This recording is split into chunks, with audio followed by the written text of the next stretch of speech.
Hi, ഇന്നൊരു തൈര് കറിയാണ് ഉണ്ടാക്കാൻ പോകുന്നത്. ഇത് തൈര് കറിയോ അല്ലെങ്കിൽ മുളക് തൈരോ അല്ലെങ്കിൽ തൈര് മുളകോ അങ്ങനെ എന്ത് വേണമെങ്കിലും വിളിക്കാൻ പറ്റുന്ന ഒരു കറിയാണ്. വളരെ പെട്ടെന്ന് തന്നെ ഉണ്ടാക്കാൻ പറ്റും. ചോറിൻ്റെ കൂടെ കഴിക്കാനാണെങ്കിലും പിന്നെ ഈ കഞ്ഞിക്കൊക്കെ ഒഴിച്ച് കഴിക്കാൻ പറ്റുന്ന ടേസ്റ്റുള്ളൊരു കറിയാണ്. അപ്പോൾ ഇതെങ്ങനെയാണ് ഉണ്ടാക്കുന്നതെന്ന് നോക്കാം. ഈ തൈര് കറിയുടെ മെയിൻ ഇൻഗ്രീഡിയൻറ്റ് പച്ചമുളകാണ്. അപ്പോൾ നല്ല എരിവുള്ള പച്ചമുളകാണ് ഞാനിവിടെ എടുത്ത് വെച്ചിരിക്കുന്നത്. ഇത്ര എരിവ് വേണ്ടെന്നുണ്ടെങ്കിൽ എരിവില്ലാത്ത പച്ചമുളക് എടുക്കുക, അല്ലെങ്കിൽ അതിൻ്റെ അരിയൊക്കെ കളഞ്ഞെടുക്കാം. പിന്നെ ഒരു സവോള സ്ലൈസായിട്ട് അരിഞ്ഞത്, ഒരു തക്കാളി സ്ലൈസായിട്ട് അരിഞ്ഞത്, കുറച്ച് കറിവേപ്പില, 1 ഇഞ്ച് വലിപ്പത്തിലുള്ള ഇഞ്ചി ചെറുതായിട്ട് പൊടിയായിട്ട് അരിഞ്ഞു വെച്ചത്.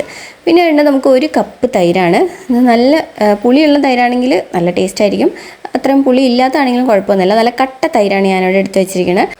ഇതുപോലെ ഒരു പാത്രത്തിൽ എടുത്ത് വെച്ചിട്ടുണ്ട്. ഇനി നമുക്ക് എടുത്ത് വെച്ചിട്ടുള്ള പച്ചമുളക് ഒരു പാത്രത്തിലോട്ടാക്കിയിട്ട് അതിനകത്തോട്ട് 1 ടീസ്പൂൺ ഉപ്പ് കൂടി ഇട്ടിട്ട് നന്നായിട്ടൊന്ന് കുഴച്ച് വയ്ക്കാൻ. വെള്ളമൊന്നും ഒഴിക്കരുത്, ഉപ്പ് ഇങ്ങനെ കുഴയ്ക്കുമ്പോഴത്തേക്കും വെള്ളം വരുമല്ലോ. അപ്പോൾ നന്നായിട്ട് ഇങ്ങനെ കുഴച്ച് എടുത്ത് മാറ്റി വയ്ക്കാം.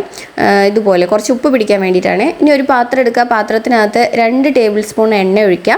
എണ്ണ നന്നായിട്ട് ചൂടായി വരുന്ന സമയത്ത് നമ്മൾ ഉപ്പ് പുരട്ടി വെച്ചിട്ടുള്ള പച്ചമുളക് ഇതിനകത്തോട്ട് ഇട്ടിട്ട് നന്നായിട്ടൊന്ന് വഴറ്റിയെടുക്കണം. പച്ചമുളകിൻ്റെ ആ ഒരു ചെറിയൊരു എരിവും കുത്തലൊക്കെ ഉണ്ടാവില്ലേ, അതൊക്കെ മാറുന്നത് പോലെ നന്നായിട്ട് വഴറ്റിയെടുക്കുക. അത് ഇതുപോലെ ആക്കിയെടുക്കണം. ഇനി അതൊരു കളറൊക്കെ മാറി വന്ന് ഇതുപോലെ ആവുന്ന സമയത്ത് ഇത് എടുത്ത് കോരി മാറ്റി വയ്ക്കാം. എന്നിട്ട് അതേ പാത്രത്തിലോട്ട് നമുക്ക് വേണമെങ്കിൽ ഇച്ചിരി എണ്ണ ഒഴിച്ചു കൊടുക്കുക. അത് കാരണം വേണ്ട. 1 ടീസ്പൂൺ കടുക്, 1 ടീസ്പൂൺ ഉലുവ, 1 ടീസ്പൂൺ ചെറിയ ജീരകം, ഇത്ര ഇട്ടിട്ട് നന്നായിട്ട് അതൊന്ന് പൊട്ടിച്ചെടുക്കണം, മൂപ്പിച്ചെടുക്കണം. മൂപ്പിച്ചെടുത്തതിന് ശേഷം ഇതിലോട്ട് നമുക്ക് സ്ലൈസായിട്ട് അരിഞ്ഞു വെച്ചിട്ടുള്ള സവോള, കറിവേപ്പില, തക്കാളി, ഇഞ്ചി എല്ലാം ഇട്ടിട്ട് നന്നായിട്ടൊന്ന് വഴറ്റിയെടുക്കണം. ഇതൊരു ഗോൾഡൻ ബ്രൗൺ കളറ് വരുന്നത് പോലെ വഴറ്റിയെടുക്കണം. ഇതിനകത്തോട്ട് നമ്മൾ പൊടികളോ അങ്ങനെയുള്ള സംഭവങ്ങൾ ഇപ്പോൾ ചേർക്കരുത്. നന്നായിട്ട് വരാൻ വേണ്ടിയിട്ട് 1 ടീസ്പൂൺ ഉപ്പ് ചേർക്കുന്നുണ്ട്. എന്നിട്ട് നന്നായിട്ടൊന്ന് കളറ് ചേഞ്ചായി വരുന്ന സമയത്ത് 1/4 ടീസ്പൂൺ മഞ്ഞൾപ്പൊടിയും 1 ടീസ്പൂണ് മുളക് പൊടിയും, അത് അത്ര എരിവില്ലാത്ത കാശ്മീരി ചില്ലി പൗഡറാണ് ഞാൻ ചേർത്തിരിക്കുന്നത്. ഇത്രയും ചേർത്തിട്ട് നന്നായിട്ടൊന്ന് ഇളക്കി കൊടുക്കുക. ഓൾറെഡി നമ്മൾ മുളക് അവിടെ വറുത്ത് വെച്ചിട്ടുണ്ടല്ലോ, അതിന് നല്ല എരിവുണ്ടാവും. അതുകൊണ്ടാണ് നമ്മൾ കാശ്മീരി ചില്ലി പൗഡർ ചേർത്തത്. അപ്പോൾ ഇത്രയേ ഉള്ളൂ. ഇനി ഇത് നമ്മൾ എടുത്ത് വെച്ചിരിക്കുന്ന ഒരു ബൗളിൽ എടുത്ത് വെച്ചിട്ടുണ്ടായിരുന്നല്ലോ തൈര്, അതിനകത്തോട്ട് ഇങ്ങനെ ഇട്ട് കൊടുക്കാം. പെട്ടെന്ന് ചെയ്തെടുക്കാൻ പറ്റിയൊരു വിഭവമല്ലേ ഇത്. നല്ല ടേസ്റ്റ് ആയിരിക്കും കേട്ടോ. നമ്മൾ ഉദ്ദേശിക്കുന്നതിനേക്കാളും നല്ല ടേസ്റ്റ് വരും. അതിൻ്റെ കൂടെ ഒന്നും വേണമെന്നുണ്ടാവില്ല. ഒരു ഇച്ചിരി അച്ചാറാണെങ്കിലും ഇനി മോരും കൂടെ കൂട്ടി കുഴച്ച് കഴിക്കാനായിട്ട് നല്ല ടേസ്റ്റാണ് ചോറിനകത്ത്.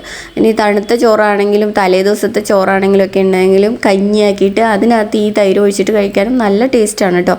അപ്പോൾ ഇത്രയേ ഉള്ളൂ. ഇനി എന്താ ചെയ്യേണ്ടതെന്ന് ചോദിച്ചാൽ ആവശ്യത്തിനുള്ള ഉപ്പിട്ട് കൊടുക്കണം. നമ്മൾ ഉപ്പിട്ട് കൊടുത്തിട്ടുണ്ടായിരുന്നില്ല, അങ്ങനെ വഴറ്റിയപ്പോൾ ഉണ്ടായിരുന്ന ഉപ്പല്ലേ ഉള്ളൂ.